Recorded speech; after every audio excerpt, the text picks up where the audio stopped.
Let me tell you about a crisis that's unfolding right now on Syria's northern border, and why Turkey might be about to launch one of its biggest military operations in years. This is a story about how the sudden fall of Syria's Assad regime has unleashed a new wave of tension that could explode at any moment. Here's what's happening. Right now, Turkey is massing forces along its border with Syria. We're not talking about a few soldiers. We're seeing huge numbers of commandos, artillery, and militia fighters concentrating near a city called Kobani. US officials are watching this buildup with growing alarm because they've seen this before.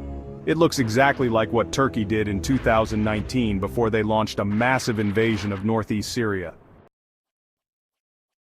But to understand why this is such a big deal, we need to look at what just happened in Syria. Earlier this month, something extraordinary occurred. The Assad regime, which had ruled Syria for 54 years, suddenly collapsed. In just over a week, rebel groups led by Hayat Tahrir al-Sham took control. This created a power vacuum that's now threatening to spark new conflicts.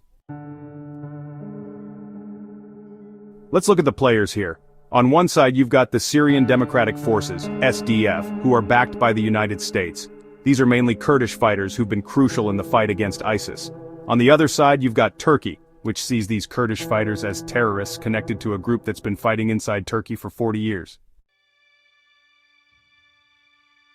The numbers here are staggering. If Turkey launches this invasion, we're looking at more than 200,000 Kurdish civilians being forced to flee from Kobani alone.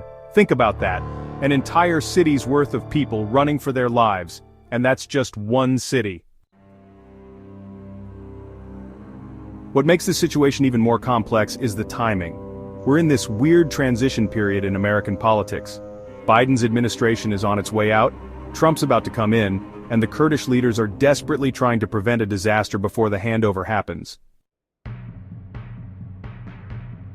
Here's where it gets really interesting. The Kurdish leader, Ilham Ahmed, just sent a letter to Trump, basically saying, "Turkey's trying to take over our territory before you take office so they can force you to deal with them as the new rulers." It's like a chess game where one player is trying to make all their moves before the clock runs out.